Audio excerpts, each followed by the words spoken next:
Hey y'all, what's going on? So we are at the end of day 3, SHOT Show 2024. Yes, sir.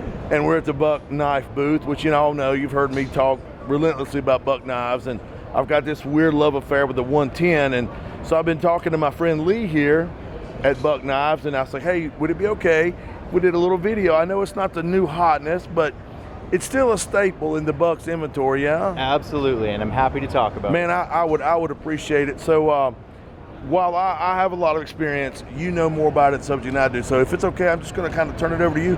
Can we talk a little bit about the history? And then they've got an, as of what, about 4 or 5 years ago, you're doing an auto opener? Yes, sir.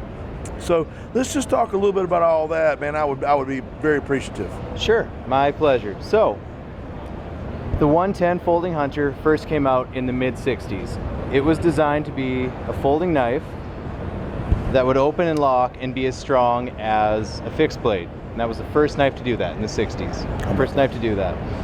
So that's why it's got such a renown and such a following, is it was stronger than anything else at the time and as good as fixed blades.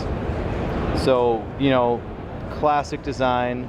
Many people have copied it. No one's ever been as good. Not even close. But so yeah, started in the 60s. It's gone through many different kind of versions and tweaks over the years. You can look and find old versions with 2-pin handles, little different blade shapes.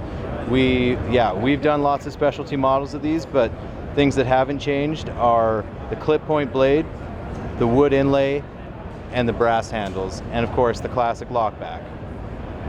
Do y'all still do the Buck custom shop where they can go online and kind of design your own 110? Yeah, we sure do. So through our website, as you said, the Buck Custom Shop, you can get on there, you can choose your blade steel, your blade shape, whether you want the brass or the nickel silver bolsters, and your handle material. You can omit the rivets as well. Yes, you can. You can also get your name or whatever you want engraved on the blade, initials on the bolsters, even choose which sheath it comes with. How about that? Ain't that something? So, I mean, for a knife company to have a custom shop, that's kind of cool, right? It's really cool, and the people who work in our custom shop, that is like one of the pinnacles of our, for the people who work in our custom shop, that is one of the peak spots. So these are expertly handcrafted. When you buy one of those, the guy who builds it actually signs a card saying, oh, no kidding. It. Yep.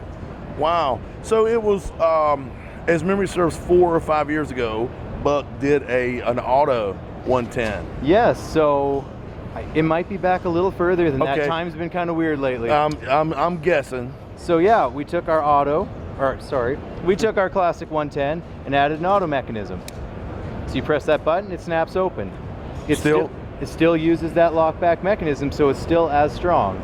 So great, easy, one-handed opening. Has that been a popular model for y'all? You know, it's been very popular.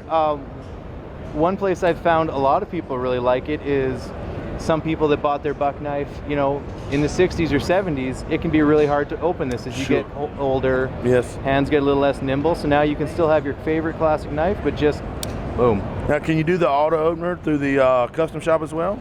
You cannot, no. You cannot, so it's just, but you do have a couple options. Yes, so we have the classic version, so the 420 HC blade steel, the brass bolsters, the ebony inlays. We also have what we call the elite version, so this is the upgraded one. Okay. So this upgrades to S30V blade steel, which has amazing edge retention. This stuff stays sharp forever. Okay. You get a black G10 handle, so like a fiberglass composite, yep, and a brushed nickel silver bolster instead of the brass, but it's still the same mechanism. Man, that is a gorgeous, gorgeous knife. And you know, like we talked about earlier, I know it's not the new hotness, which everybody's into the small tactical knives, and that's great. And I know y'all do a wonderful line of those. But for me, you know, when I think Buck knives, I think the 110 and just the nostalgia. Yeah. I bought my first 110 in '88 or '89, and I still have it. It was the one that actually had the titanium handle. Oh wow, you got one of those? I do. Those are cool. And I used it for about a year and saw that it was going to get phased out. So I went and bought a regular 110 and I put it in my safe. So it's actually still in pretty good shape. Awesome. And then I just bought another little small buck. It's kind of got almost like a butcher cleaver blade on it, little small, kind of a synthetic FDE handle. I should know the name, but it's been a long day, man. It's been a long. And that's just my EDC carry, and it's served me well. And so, but anyway, look, I know you're busy, and I know you're tired, so I could ramble on about this until they run us off, and I'm not going to. So I want to thank you very much, Lee, for taking pleasure. some time to talk to me, man. I really do. I appreciate it. And look here, y'all, buck 110. If you ain't got a pocket knife, that's what I would have.